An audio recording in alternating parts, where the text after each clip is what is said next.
Isang kontrobersyal na video ang sinasabing ilalabas sa mga susunod na araw na maaaring yumanig sa pinakamataas na antas ng pamahalaan. Ayon sa mga ulat, ang nasabing scandal video ay may kaugnayan kay Pangulong Kuting Jr. at House Speaker Martin Tambaloslos kung saan makikita umano ang ebidensyang magdidiin sa kanila sa ilang ilalilihim na operasyon na matagal nang isinasagawa. Ayon sa ilang insider, ang video na ito ay maaaring magdulot ng matinding iskandalo at posibleng maging dahilan ng malawakang protesta sa bansa. Dahil sa bansa ng paglalabas ng video, puspusan na raw ang kilos ng mga otoridad upang pigilan ang pagkalat nito. May mga ulat ding ilang tauhan ng gobyerno ang sumusubukang patahimikin ang mga whistleblower na may mga hawak ng nasabing ebidensya. Sa kabila nito, ilang independent media groups ang nangakong ilalabas rin ng video sa publiko anuman ang mangyari. Samantala, maring namang itinanggi ng kampo ni Pangulong Kuting at Tambaloslos ang akusasyon at tinawag nila itong isang desperadong hakbang ng kanilang mga kalaban sa politika. Habang patuloy na hinihintay ng bayan ang pasabog ng iskandalo nito, marami ang nagtatanong, totoo nga bang sinasabing scandal video o isa lamang itong propaganda upang guluhin ang kasalukuyang administrasyon? Isa lang ang tiyak ng marami, walang makakatakas sa mata ng taong bayan at ang katotohanan ay lalabas at lalabas din sa tamang panahon. At yan nga ang balitang ating pagkakatutukan. Ngunit bago ang lahat, siguraduhin mag-subscribe at i-hit ang notification bell para sa patuloy na pagtutok sa mga silip ng bagong balita sa tunay na boses ng masa.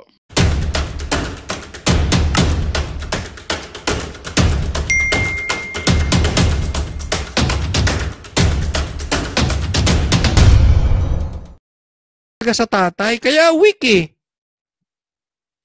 Ako dyan. Ibinahagi rin ni Sandro ang payo sa kanya ng amang Pangulo. No, pakinggan ninyo kung anong payo ng tatay niyang presidente. Ano? He said, do your duty as a congressman. Do your duty as a congressman, number one. And uphold your oath to the Constitution. Uphold your oath to the Constitution. That you swore to protect. Nilinaw To protect. Alin, yung lolo mo itatapon sa dagat? Yung magulang mong papatayin? Ano doon yung pang-i-impeach? Kasi ito mga ito, katulad nito, kinaldag lang nila yung issue patungkol sa pagpatay eh. Hindi ko alam kung tanga sila talaga o nagtatanga-tangahan. Simple ang sabi ni BP Sara, kung mamamatay ako, patayin si Tamba, si Lisa, at si BBM. Kasi ibig sabihin, sila ang nagpapatay sa akin. Tanong, Sandro, papatayin ba ng magulang mo si BP Sara? Tanong, sige nga. Kasi may tanga eh. Ay, palagay ko hindi tanga. Nagtatanga-tangahan. Paulit-ulit tayo sa discussion ganyan eh. Pag sinabing papatayin ako, pag pinatay ako, patayin mo yan kasi yan ang papatay sa akin. Yan ang pumatay sa akin. So parang inaamin mo, Sandro, gusto ng magulang mo ipatayin si Sara. Kasi kung hindi naman papatayin ng magulang mo si Sara, walang patayang mangyayari. Ang liwanag nun. Kahit grade 2. Wala akong anak na grade 2 eh. Pero kahit grade 2 na tao, maiintindihan yun. Pambihira ka. Naka-Amerikana ka pa, hindi mo maintindihan. Wala kang karapatang mag-Amerikana kung ang utak mo ang baba. Pinagugulo nyo lang eh. Amerikana kayo, pabarong-barong pa kayo. Mali naman ang intindi nyo sa mga bagay-bagay. Di ba? Oh. ng presidential son na hindi siya ang pasimuno ng ika-4 na impeachment complaint. Ilang kongresista rin ang pumalag sa mga pahayag kanina ni VP Sara. Mangilabot naman si VP Sara sa pagsasabi ng God's... Teka muna, senden niya. Ako'y tapatin mo. Bakit nakagilid ka magsalita? Sorry kung may sakit siya, ha? Hindi ko kasi alam kung may sakit ito. Pero pag sa rally ba? Kasi kayo mahilig kayo mag-rally eh. Paano ka? Kung ganito ako magsalita, type nyo. Diretso! Ganun eh. Parang ano. Oo. Ulit-ulit. Ayusin mo, ha? Sabi ko, patabi-tabingi itong ano mo eh. Ulit-ulit. Mangilabot naman si VP Sara sa pagsasabi ng God Save the Philippines. Hindi nga niya na-save. Dahil tanong, naniniwala ka ba sa Diyos? Kung hindi ka naniniwala, Diyos, wag mo nang pag-usapan pa yung Diyos ka dyan. Sasakit ang leg ko rito, nahahawa ako sa iyo. Hindi ba pwede idiretso yung ulo na yan? Ang confidential at intelligence funds mula sa iba't ibang anomalya. Ano ba? Congressman ba to? O representative ka ba? Ano nire-representa mo? Yung mga tabingi ang God Save the Philippines mula sa mga Duterte, lalong-lalo na kay VP Sara Duterte. Hindi rin pinalampas ang hugot ni VP Sara na mas masakit pang maiwan ng jowa kaysa ma-impeach siya ng Kamara. Hindi Ano ka ba talaga? Ayusin mo! Bakit, te? Isipin mo, congressman, mag-uusap-usap kayo. Ay, te! Para lang kayo nagiinuman sa gay bar. Hindi po ako galit. Hindi po ako sa bakla. May mga kaibigan tayong bakla. Mababait naman yung kausap.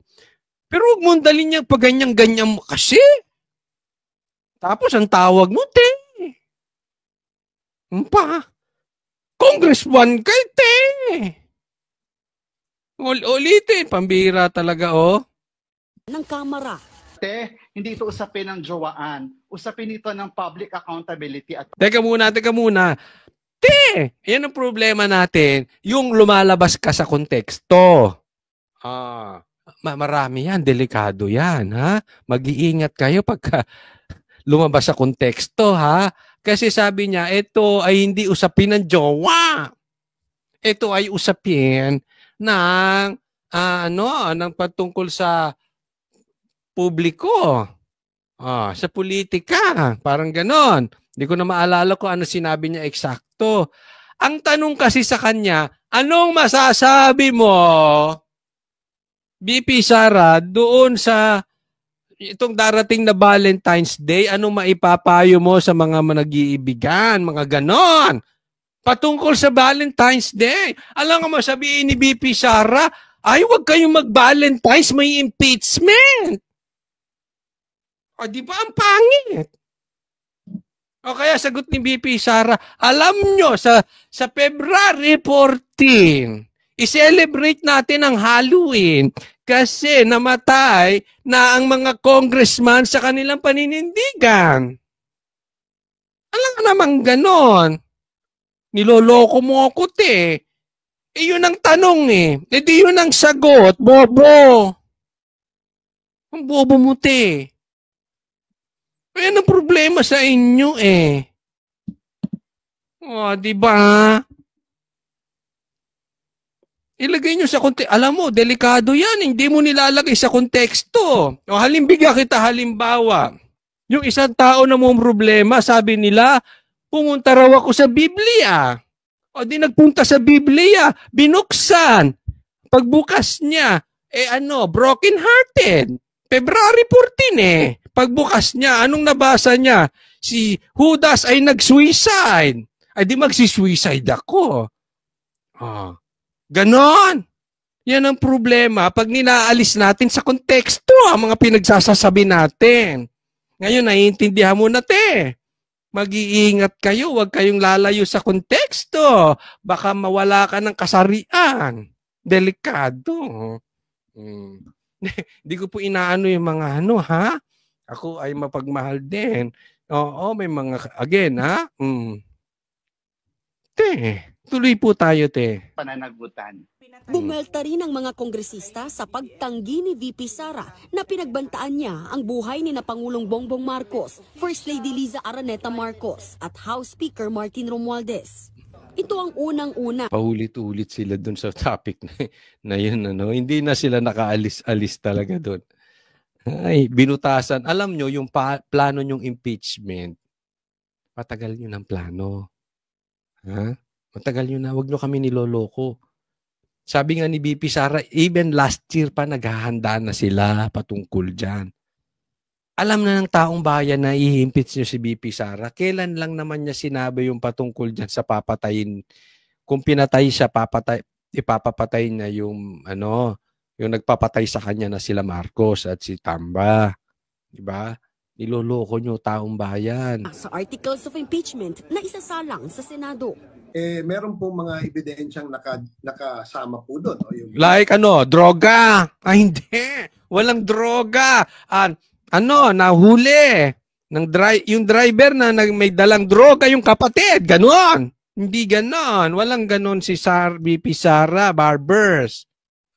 Diyos, yung... Ang lakas makahawa nito si Etong NPA, basta, sino ba yan? Nakakahawa, ang hirap bumalik sa dati kong kasarian. Hoy! Mayos ka, Kotsoli. Sige, tuloy na tayo, ha? Pahayag ng ating Vice Presidente. Sinabi niya ito on record. Ito ka na naman. Hindi ka ba lalayas dyan sa harap ko na? Sabi ko na magbabago ako ng salita. Magagaya na naman ako sa'yo, te. Anong sasabihin mo, te? May resibo, nakita ng taong bayan, tapos ngayon nagsisinungaling siya. And that makes her more unfit to be Vice President of the country. What? Naglabas din ng pahayag. Lalim. Ito, Makabayaran Black. Ano sinabi ng Makabayaran Black? Ang Makabayan Block laban sa mga sinabi kanina ni VP Sara. God save the Philippines daw mula sa korupsyon, extrajudicial killings at kay Duterte 2.0. Ito alam naman this is public knowledge, no? Kaya mainit to Makabayan kay PRRD kasi alam naman natin, sila mismo admitted nila. Okay? Ito si PRRD, lalong-lalo na to si VP Sara, including Pastor Kibuloy. Trademark nila yan. Galit sila sa komunista, galit sila sa makakaliwa, ayaw nila ng rebelde, ayaw nila ng NPA, ayaw nila yan. Kaya problemado, eto Makabayaran Black, ayusin mo, Kotsoli! Ay! Hindi, but seriously, hindi po ako ganon. Nagagaya lang tayo. Diretso mo yung ulo mo pag nagsalita. Ayan. Okay. Apektado. At alam nila, bilang na, tulad nito si Castro. Convicted child abuser to. Korte nagsabi, hindi ako. Ngayon, nagagamit kasi ni Tambal si Castro. Kaya kita mo, hindi umuusad. Siya pa nagpapakulong, siya nga dapat ang nakakulong. Yeah. Pero pag naging presidente si BP Sara, lagot lahat ng mga ito. Hindi dahil gaganti si BP Sara, kung hindi, dahil tatamaan yung grupo nila. Alam nila kung ano ang stand ni BP Sara, ni Pastor at ni PRRD. Same thing sa droga. Pansinin nyo ngayon, maraming galit na drug addict or may mahal sa buhay na addict, galit kay PRRD. Bakit? Yan ang stand ni PRRD. Siya yan eh. Galit siya sa addict. Yan ang talagang PRRD. Ngayon kung ikaw addict, anong gugustuhin mo? Type mo si PRRD? Hindi, natural. Lalagay na naman sila sa alanganin. Maraming namatay na negosyo nito mga drug lords. Diba? Kung dati, hirap ang mga drug lords, ngayon, tigsisingko na lang daw ang sabu. Nagmura na daw sa merkado, yan ang balita. Bakit kalat? Namamayagpag po mga drug lords ngayon. Diba? Sira ang bansa natin. Kaya kahit anong gawin natin dito, wala, bakit napaka-ipokrito nito mga to? Ano ba dinidiscuss natin sa impeachment ni BP Sara? Isyong 125 million lang? Excuse me po. Sila nga may 150 million reasons. Diba? Ilan na nasayang natin sa flood control project? Ilan yung pang-ayuda nila? Billion po ang usapan patungkol dito sa blank items. Pero kung makasita sila kay BP Sara, alam mo, pagdating sa budget, Maaring sa atin malaki. Pero pagdating sa budgetan, maliit yung 125 na sinasabi nila kay BP Sara. Ay ginigipit nila eh. Para naman sa mga miyembro ng binansagang Young Guns ng Kamara, ang idinaos na presko ni VP Sara ay pangmamaliit sa reklamong impeachment laban sa kanya. Pero ipinapakita rin daw nito ang kanyang pag-aalala sa harapin niyang paglilitis. Ayon naman kay Congressman Joel Chua na isa sa mga tatayong prosecutor, magkita na lang daw sila sa impeachment court. Sigurado ka? Chua! Ngay! Ay balita ako, kulelat ka dyan sa distrito mo. Hindi ko alam ha. Kung talo ba ito? Halimbawa lang, kasi mag-e-election at hindi ito dinggin ngayon. Dinggin ito after the election. Hindi ko alam kung pwede pa itong tumayong bilang parang representative ng House para sa impeachment ni BP Sara. All I know, kulelat ito sa distrito niya. Kaya yung sinasabi mo, magkita na lang kami sa Senate Impeachment Court. Aba, mayabang talaga. Ako sa iyo, Chua, gawin mo muna na ipanalo yung sarili mo. Kasi this time, gising na ang taong bayan. Ibabaligtad ka, promise, makinig ka sa akin. Ilalabas lahat ni Isko ang baho mo. Ibabaligtad ka ni Isko. Maniwala ka, hindi ka mananalo doon.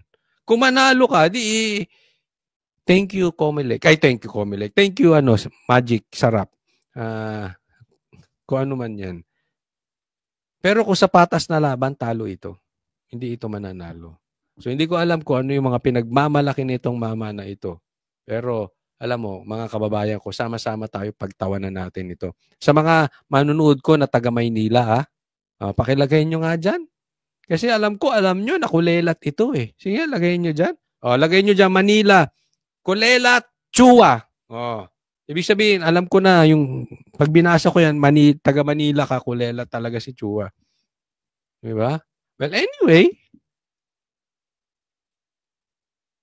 baka meron siyang 150 million na natanggap. Meron siyang natanggap na rason para i-impeach si BP Sara.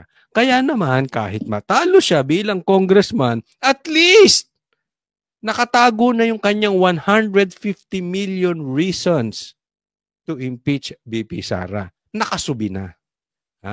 Yan ang sabi nila. Nagsusubi na raw. Yung mga lalong-lalo na, yung alam naman nilang talo na sila, wala na silang pakialam sa public opinion. Ang importante, may nakasubing silang 150 million reasons na pinaglalaban. So ang laban ngayon ay yung kanilang reasons, the reasons that we're here. Mataas yun. Yung reasons nila against BP Sara. Ano mo is importante? Yung naisubing reason o yung pagkakaibigan ng iba dyan kay BP Sara. Dahil alam natin, marami dyan sumuporta kay BP Sara. Marami dyan nakipagkaibigan sa Duterte. Alam nyo po, kaya gustong-gusto ko po na inimpeach si BP Sara. Dahil ngayon, nalinyahan na po natin. Sino yung mga gumagamit sa Duterte? Ang dami pong gumagamit sa Duterte. Vloggers. Even yung vloggers sa kabila, ginagamit ang Duterte. Bakit? Wala silang makontent sa amo nilang si Tamba. Walang manunood eh. Wala silang makontent doon sa amo nilang si Marcos. Wala ding manunood. So, sino i-content nila? Si Duterte. Kasi pag si Duterte ang content, balita. Mataas ang views. Kaya ang daming gumagamit na vloggers kay Duterte. Kalaban at kakampi. Maganda niya, nalinyahan, alam na natin ang kulay ng mga demonyo. Diba? Kahit yung mga politiko, lintik yung mga yan. Kasi sip-sip sa mga Duterte, mahiya kayo sa balat ninyo. Gaya kayo ni Marcos na pinakinabangan lang ang Duterte. Nung wala nang pakinabang at gusto nyo nang manatili sa pwesto, tinapon nyo Duterte. Ganyan po ang Marcos. Yung iba dyan, total, wala na silang panalo. Nakita natin, nalinyahan sa impeachment. Alam na natin kung sino-sino sila. Diba? Kahit yung mga tumatakbong politiko, Huwag nyo na suportahan. Pag hindi nyo maintindihan, ano ba ang galaw? Ano ka ba? Ha? Eto, dito ko lang sasabihin, ha? Gusto ko nga pakinggan si Attorney Sal, eh. Kasi dati, nung ako hindi, wala pa sa SMNI, ang tono niyan, iba. Babanat sa gobyerno, pero si BBM pinupuri. Hindi niya mabanatan. Ngayon, hindi ko na masyado napapanood kasi magkaiba programa namin sa SMNI, sa gabi kami, siya sa umaga. Huwag ganun. Huwag ganun yung nakagitna kayo. Sabi ko, Choli, banateros ka talaga, pati kasama mo si Panelo, binira mo. Hindi naman. Pero kung hanggang ngayon, ganun pa rin, kasi hindi ko naman napapanood na siya. So, hindi ko ma-judge. No? Kayo napapanood niyo siguro. Pero kung ang tono nyo, banat sa gobyerno, tapos puri pa rin sa Marcos, wag na tayo maglokohan. Sumasayaw kayo sa gitna. Walang ganunan. Bakla ba kayo? Hindi po si Attorney Sala. Kaya ako'y nagigil talaga dyan dahil ngayon, hindi na pwedeng nakagitna ka. Dapat tuloy ka na talaga kung saan ka bang panig. Hindi na po pwede yung ganyan. At paalala lang, huwag niyong susuportahan, huwag niyong papakinggan yung mga taong nasa gitna. Walang yagbol siyang mga yan. At nakahanda raw sila sa anumang gagawin ni VP Sara. Nagbabalita mula. Ano kayo hindi magiging handa? Ha, Chua? Meron kayo 150 reasons. 150 million reasons. Diba? Talagang handa kayo. Next topic po tayo. Ito, pag-usapan natin itong si Wick Sal. Ay, si Wick. Diniscuss ko si Sal. Si Wick Marcos. There is a motion to direct the Secretary General to immediately... Sa kabila ng naunang pahayag ng Pangulo na hindi siya pabor sa pagsusulong ng impeachment laban kay Vice President Sara Duterte, 215 na congressman pa rin ang pumirma pabor dito. Hindi siya pabor sa impeachment kay... Tinan mo to si Marcos, ha? Hindi siya pabor sa impeachment, pero 215 congressman ang pumirma. Weak talaga. 70% yan na mahigit 300 nakaupong miyembro ng Kamara, karamihan, mga kaalyado ng Pangulo. Pero git ng Pangulo, hindi raw siya nakialam sa resultang ito. Did you have a hand in this impeachment? No, the executive cannot have a hand in the impeachment. Walang role ang executive sa impeachment. But the conventional thinking, Mr. President, is that nothing comes to pass in the House without the President or without Malacanang's blessing. Well, you give me too much credit. Yeah, you give me too much credit. Di ba sinabi rin niya ni Sandro? Yung sinabi na patungkol dito sa impeachment ni VP Sara, ginamit niya rin yung term na yan. You give me too much credit. Mag-ama nga kayo, sinungaling. But again, what the House has done is clearly the mandate that they have been, the constitutional mandate that they have to. No, mandato raw ng Congress yung impeachment. Sige, isa-isahin natin yan. Papaliwanag ko sa inyo. At hindi raw niya inimpluwensyahan. Kaya nga ang tanong, pero walang napapasang batas dyan. Walang galawan dyan na nagtatagumpay nang walang kamay ang presidente. Sabi niya, hindi, may mandatong sarili ang Congress. Sige, tuloy tayo. Proceed with the impeachment complaints. Hindi naman itinanggi ng Pangulo na napag-usapan nilang impeachment ng mga kongresista. Nakumbinsi naman daw niya mga kaalyado na huwag mag-file ng reklamo. Pero hindi naman... Na-convince niya ang mga kaalyado na huwag mag-file ng reklamo. Okay. Nakausap niya ang Congress and yet 200 plus ang pumirma. Daw niya kayang diktahan na huwag i-endorse ang isang impeachment complaint kapag na-file na ang kanyang... Hindi naman daw niya kayang diktahan kung na-file na. Papaliwanag ko sa inyo mabuti. Nauna nag-endorso sa impeachment, humingi raw ng payo sa kanya. Do your duty. Humingi yung anak mo ng payo sa'yo. Ano bang gagawin ko dito sa impeachment na yon? Ano sagot ni Presidente nyo? Mr. Marcos, do your duty. To support the process. Do your duty to support the process. Ano ba yung proseso? Kasi andyan dyan ang tanong dyan. Ano ba ang proseso? Tatandaan natin, may duty rin yung anak mo pumirma o hindi pumirma. Hindi niya lang duty na kung may impeachment na, ay dapat nilang itulak ito at iharap sa Senado at sila ay ipanalo ito patungkol kay VP Sara. Okay? Duty niya rin eh. Pwede siyang mamili, Marcos. Hindi mo alam? Pwede siyang mamili pumirma o hindi pumirma. Don't tell us. Don't lie to us. Huwag mo kaming gaguhin, mga Pilipino, na sasabihin nyo na duty ni Sandro, yung anak mo, na ipagpatuloy ang impeachment. Dahil duty rin niyang pwedeng hindi pumirma. Kaya alam mo ako, walang bilib dito sa taon to kasi walang yagballs. Iniikot-ikot nyo kami. Sabihin mo, kung gusto nyo matanggal si Sara, galing sa bibig mo. Huwag ka magtago sa palda ni sa tamba. Kaya ako naaasar sa mga ito eh. Ako gusto ko sa tao may linya. Sabi ko nga, linyahan na natin. Sino ba yung dikolor sa diputi? Hatiin na yan. Sino ba yung mabuti sa masama? Hatiin na yan. Sino ba yung Marcos? Sino ba yung sip-sip sa Marcos? Sino ba yung mga abusado? Sino ba yung masasama laban sa mabuti? Ito wala rin eh. Sumasayaw din sa gitna. Pumirma yung anak mo, nagpapalusot ka pa. Weak talaga eh. You are constitutionally mandated. You are constitutionally mandated. Na hindi rin pumirma. Tama o tama-tama? To carry out that process. And you are a congressman, so do your duty. That's what I You're a congressman, do your duty. told him. I didn't know you'd be the first to sign, though. Sinagot din ng Pangulo. Nagpapalusot eh. Okay? Ang sinasabi nitong tao na ito,